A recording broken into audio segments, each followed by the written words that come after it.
ಪ್ರಪಂಚದಲ್ಲಿ ಎಲ್ಲ ಮನುಷ್ಯರು ಒಂದೇ ಥರ ಅಂತೂ ಇರ್ಲಿಕ್ಕೆ ಸಾಧ್ಯನೇ ಇಲ್ಲ. ಕೆಲವರು ಒಳ್ಳೆಯವ್ರು ಇರ್ತಾರೆ, ಕೆಲವ್ರು ಕೆಟ್ಟವ್ರು ಇರ್ತಾರೆ, ಕೆಲವ್ರು ನಮ್ಮನ್ನ ತುಳಿಯೋ ಥರ ಜನನೂ ಇರ್ತಾರೆ, ಕೆಲವ್ರು ನಮ್ಮನ್ನ ಇನ್ಸಲ್ಟ್ ಮಾಡ್ತಾರೆ. ಈ ಹೀಯಾಳ್ಸೋರು, ಆಡ್ಕೊಳ್ಳೋರು, ನಮ್ಮನ್ನು ಕೆಳಗೆ ಹಾಕೋ ಜನರಿಂದ ಕೆಲವು ಸಲ ತುಂಬ ನೋವಾಗ್ಬಿಡುತ್ತೆ. ಕೆಲವು ಸಲ ಏನಾಗುತ್ತೆ ಅಂತಂದರೆ ಸೆಲ್ಫ್ ಕಾನ್ಫಿಡೆನ್ಸ್ ಅನ್ನೋದೇ ಕಮ್ಮಿ ಆಗೋಗುತ್ತೆ. ಈ ಥರ ಪರಿಸ್ಥಿತಿ ನಮ್ಮೆಲ್ಲರ ಜೀವನದಲ್ಲಿ ಯಾವಾಗಲಾದರೂ ಒಂದ್ಸಲಿ ಆದರೂ ಆಗಿರುತ್ತೆ.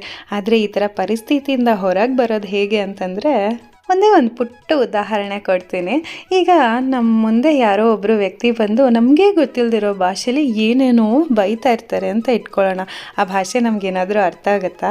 ಖಂಡಿತವಾಗ್ಲೂ ಅರ್ಥ ಆಗಲ್ಲ. ಹಾಗಾಗಿ ನಮ್ಮನ್ನು ಯಾರಾದರೂ ಅವಮಾನ ಮಾಡ್ತಿದ್ದಾರೆ, ಕೆಳಗೆ ಹಾಕಿ ತುಳಿತಿದ್ದಾರೆ ಅಂತಂದರೆ ನಾವು ಮಾಡಬೇಕಾಗಿರೋ ಮೊದಲನೇ ಕೆಲಸ ಅವ್ರನ್ನ ಇಗ್ನೋರ್ ಮಾಡ್ತಿರೋದು, ಅವ್ರು ಬೈತಿರೋ ಭಾಷೆನ ಇಗ್ನೋರ್ ಮಾಡಬೇಕಾಗಿರೋದು. ನಿಮ್ಮ ಮಾತುಗಳು ನನ್ನ ಮನಸ್ಸಿಗೆ ನಾಟ್ತಾನೇ ಇಲ್ಲ ಅಂತ ಗಟ್ಟಿಯಾಗಿ ಮನವರಿಕೆ ಆಗೋ ಹಾಗೆ ತೋರಿಸಿದ್ರೆ ಅವರು ಆಗ ಸುಮ್ಮನೆ ಆಗ್ತಾರೆ.